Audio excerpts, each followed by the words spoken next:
What up, everybody? Welcome to Music Blueprint. Today, I'm going to talk about how I got my first sync deal.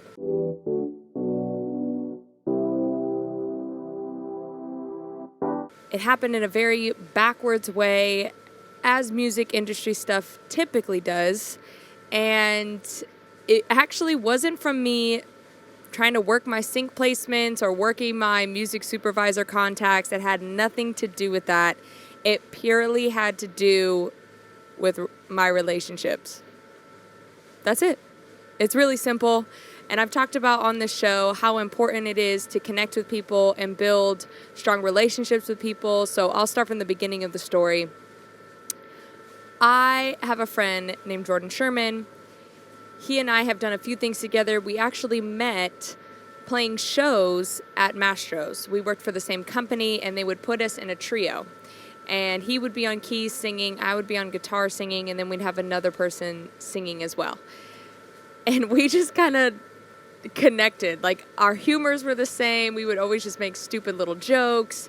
And so then we just started working together. I was like, oh, cool. Like, you're doing the artistry stuff. And he was also working with, like, some other influencers and bands and all these different things. And so we just started working together, and we're like, this is really cool. This seems like this is a great relationship, like working relationships, not anything beyond that.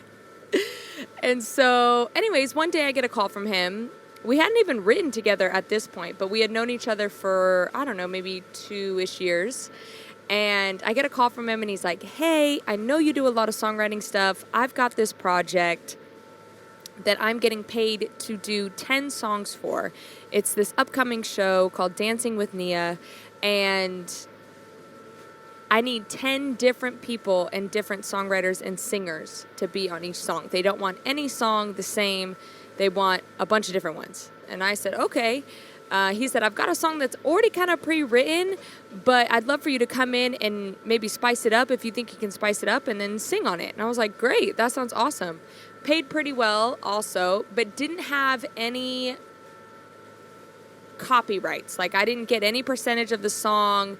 It is basically a work for hire. And if you haven't seen any of my videos about a work for hire, in a really quick synopsis, that just means you're paid for the work that you do, and you get no back end. You get no money from streaming, nothing. It's just you're paid for the song. That's it.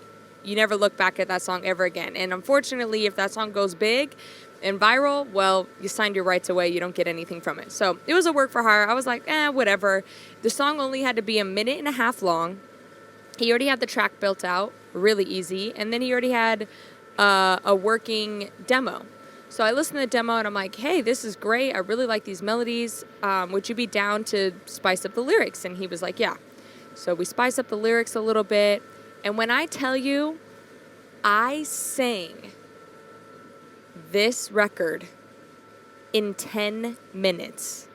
10 minutes. I'm talking about leads, doubles, triples, harmonies, ad-libs, the whole thing in 10 minutes.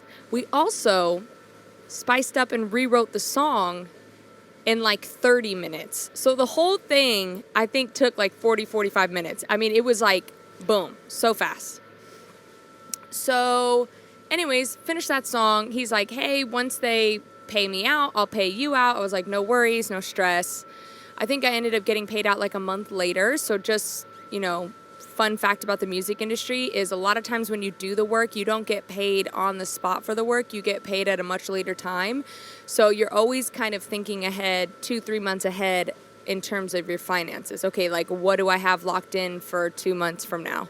So I was like, no big deal. Like, I'm not relying on my bills for, this $500 check or whatever.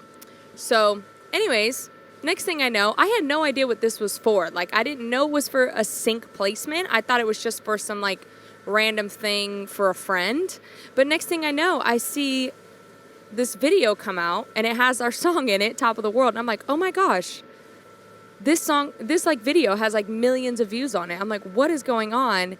And Jordan sends it to me, and he's like, dude, this song's like popping off. He's like, it's doing so good on the show. The show's like a really big hit. I was like, what in the world? This is just crazy. And then somehow I ended up with my first sync placement, just like that. And it happened in such a roundabout way, in such an organic way. It didn't happen like me trying to force it, me trying to, send folders out, which I think is important. I think you should do that and do your due diligence. But it's funny how the things that have the most success and the things that, I don't know, bring money to you or bring certain things to you or notoriety to you are the things that happen in the most organic way. And that's literally what happened with this sync deal. It was just like so random. And then what was funny is at a later time, I ended up meeting this girl, Ange, who manages Nia, who is the one that put on the show. And now Nia and I are really good friends. And I was like, oh my gosh, it's so funny I'm meeting you. I did a song in your TV show, and she was like, what song was it? And I was like, Top of the World. She's like, you're the Top of the World girl? And I was like, yeah, I'm the Top of the World girl. So it's just funny how everything comes back around and comes full circle. But all that to be said is, at the end of the day, the most important thing is building relationships with people, and you never know when something's going to come up. I mean, I have gotten the most random, paid really well gigs from such a random backwards way. Like literally I just met somebody one time and just was, I tried my best to just be a good person and be nice. And then like 2 years later, they're like, hey, I've kept in touch on social media and I was wondering if you would do XYZ for X amount. And I'm like, that sounds great. So it's really important to cultivate your relationships. You never know what's going to come up. And for me, the thing that came up was my first sync placement. So super excited. But also be encouraged because it can happen from anywhere. And don't think just because you're working really hard and you haven't seen anything in a second that it's just not just around the corner. So hopefully that helps. Hopefully that gives a little bit of an insight to sync stuff. Sync is really relationship based as well. Just a little tidbit there. It's really based on relationships. So, and it takes a while to cultivate them. So just keep at it. If you're in that space or are trying to get into that space, it does take a second. But once you do get into it, it's like a close-knit family and they don't really use a lot of outsiders. So hopefully you learned something and I'll see you guys next week. Peace.